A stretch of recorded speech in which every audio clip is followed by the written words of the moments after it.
हरियाणा विधानसभा चुनाव को लेकर हर पार्टी अपनी अपनी कोर कसर जो है वो छोड़ना नहीं चाहती है, परिपक्व होना चाहती है। लेकिन बात करते हैं कि ऐसी पार्टी की जिसका देश के अंदर एक ही सांसद है और वो भी बड़े मार्जिन से जीत के आया है। बात कर रहे हैं आजाद समाज पार्टी चंद्रशेखर उर्फ रावण की। चंद्रशेखर जैसे ही संसद पहुंचते हैं तो दहाड़ की जो गूंजे हैं वो दिखाई देती है और उनके कार्यकर्ता जो है वो झूम उठते हैं।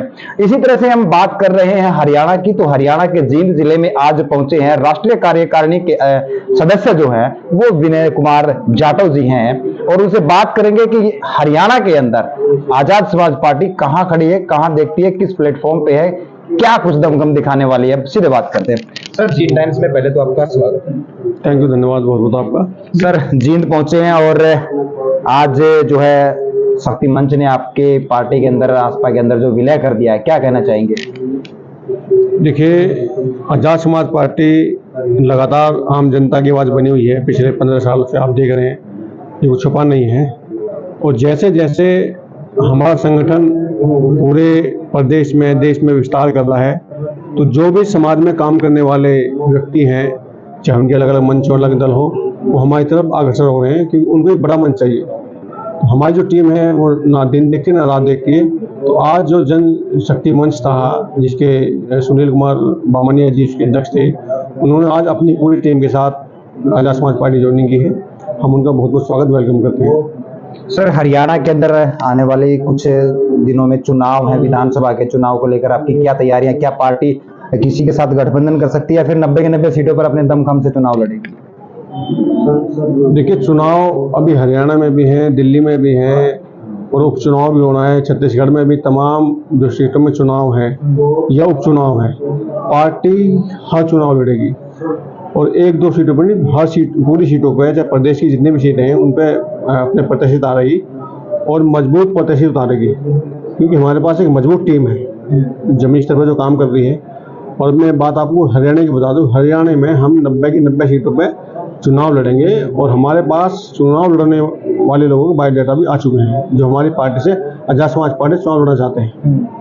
तो ये इनका साफ कहना है कि हम चुनाव लड़ेंगे, अपने दमखम के साथ लड़ेंगे और पूरे हरियाणा के अंदर 90 के 90 सीटों पर लड़ेंगे। लेकिन इसे हम जानना चाहेंगे कि आजाद समाज पार्टी का जो कार्यकर्ता है, गठन हो रहा है, धीरे धीरे पार्टी का विस्तार हो रहा है, लेकिन वहीं दो तरह की विचारधारा, एक तरह की विचारधारा है लेकिन पथ जो है वो अलग अलग हो चुके हैं। उनसे बात कर लेते हैं पहले उसी मुद्दे पर। सर, हरियाणा के अंदर बसपा भी चुनाव लड़ती रही है, देश के अंदर बड़े प्लेटफॉर्म पे भी बसपा चुनाव लड़ती रही है, लेकिन ज्यादा सक्सेस नहीं मिल पाया और अब आपने जो है समाज के बीच में उतरकर जो काम करने का काम किया, तो उसके लेकर आप क्या देखते हैं कि क्या समाज आपसे जुड़ेगा? देखिए, जो आप क्वेश्चन कर रहे हैं इसको समाज तय करेगा जी, ना तो आप तय करेंगे ना मैं तय करूंगा। समाज तय करेगा कि हमें किसके साथ जाना है, कौन हमारे मुद्दे, कौन हमारे बात उठा रहा है और इसका आप रिजल्ट देख सकते हैं नगीना। समाज ने तय कर लिया है कि आजाद समाज पार्टी चंद्रशेखर जो हमारे सांसद हैं वही आज समाज की आवाज़ उठा रहे हैं, हमें उनके साथ देना चाहिए। अगर आप पीछे जाएंगे, बैक में जाएंगे, RPI थी हमारी पार्टी जो बाबा साहब ने खुद बनाई थी, तो ऐसा क्या हुआ जो मान्यवर साहब को बसपा बनानी पड़ी? अगर भाई बाबा साहब अगर हमें कोई पार्टी बना कर दे गए RPI तो हमें वही चलानी चाहिए थी। मगर प्रयास मान्यवर साहब ने किया था, उसमें पहले RPI में काम किया था, मगर RPI में इतना घुन लग चुका था, जो उसके कार्यकर्ता थे, जो पदाधिकारी थे, वो इतने भ्रष्ट हो चुके थे, वो काम नहीं बढ़ा पा रहे थे। तो इसलिए मान्यवर साहब ने फिर एक नई पार्टी का गठन किया और उस पार्टी का गठन करके समाज की समस्या को उठाया और उसको सांसद सदन तक ले गए। वही समय आज फिर दोहराया जा रहा है क्योंकि समय समय पे जो है किरदार बदलते रहते हैं, मिशन वही रहता है जो हमारे महापुरुषों का है। तो वही समय दोबारा आज आ चुका है कि अब जो है हमने बहुत प्रयास किया, जिस बात को आप कह रहे हैं मैं मुँह से नहीं कहना चाहूँगा, हमने बहुत प्रयास किया और आज भी प्रयास कर रहे हैं, मगर वहाँ हमें नहीं पता क्या उनकी समस्या है, क्या पारिवारिक समस्या है या क्या समस्या, हमें नहीं पता। अब समाज ने तय कर लिया है कि भाई अब जो समाज का काम करेगा हम उसके साथ रहेंगे। तो मान्यवर साहब काछेरा में तो बसपा रूपी पौधा लगा था, मैंने आप क्वेश्चन समझे? मैंने बाबा साहब जो पौधा दे गए आपने उसको क्यों तोड़ा? तो समय समय पे मिशन वही है जो हमारे महापुरुषों का मिशन है। जब हमारे पास पार्टी थी RPI तो मान्यवर साहब ने नहीं क्यों बनाई? मैं क्वेश्चन आपसे करता हूँ ना, तो उन्होंने प्रयास किया था उसको बदलने का या उसमें काम करने का, मगर वहाँ इतना घुन लग चुका था, उसे नहीं हो पा रहा था, मतलब कैंसर हो गया था। तो जब कैंसर हो जाता है तो आपको काटना ही पड़ता है, ये तो मार देगा आपको। तो आज वही हाल बसपा का है। बसपा कहीं ना कहीं उसमें घुन लग चुका है और ये हर समाज का व्यक्ति जान चुका है। और जो नई उदय, नई रोशनी आज है वो चंद्रशेखर भाई आज़ाद समाज पार्टी है। तो समाज अब धीरे धीरे करके आज़ाद समाज पार्टी के साथ जुड़ रहा है। और अभी आप नगीना देख चुके हैं, अब जो चुनाव जितने होंगे उसमें आप देखेंगे हमारे बड़े तादाद में, चाहे वो MLA हों, वो जीत के आएंगे, आप देख सकते हैं। जाटव जी, मैं एक बात आपसे पूछना चाहूंगा कि जो दबा कुचला समाज है, पिछड़ा समाज है, उसको कहीं न कहीं नेतृत्व की जो है वो कमी खल रही है। क्या भीम आर्मी आज़ाद समाज पार्टी चंद्रशेखर आज़ाद के नेतृत्व में वो प्लेटफॉर्म, वो नेतृत्व देने में कामयाब होगी? नेतृत्व तो समाज ने दे दिया ना, आप वो सदन में चले गए।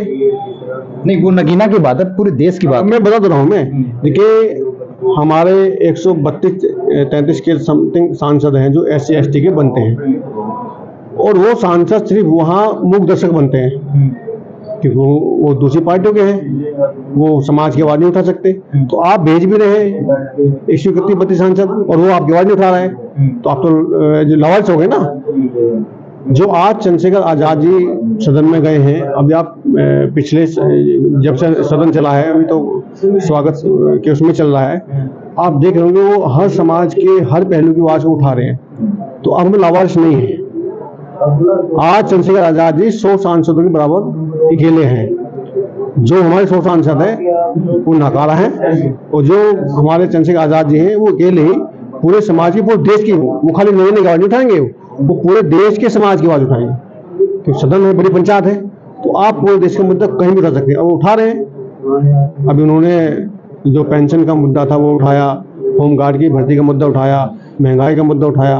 अभी तो स्टार्टिंग है, आप देखते रहिए, ये कारमा कब तूफान बन जाएगा आपको पता नहीं लगेगा। तो ये थे हमारे साथ आसपा यानी कि आज़ाद समाज पार्टी के राष्ट्रीय कार्यकारिणी सदस्य विजय कुमार जाटव जी। इतने खास बातचीत जो की, उन्होंने कहा है कि देखते रहना दहाड़ेगा चंद्रशेखर संसद के अंदर, तो लोगों के हक हकूक की बात जो है वो चंद्रशेखर करेंगे। तो इन्होंने साफ तौर पे कह दिया कि हरियाणा या फिर देश के अंदर कहीं भी हो, आज़ाद समाज पार्टी हर वो चुनाव लड़ेगी जहां समाज को प्रतिनिधित्व देने का काम होगा, वो आज़ाद समाज पार्टी करेगी। मिलते हैं।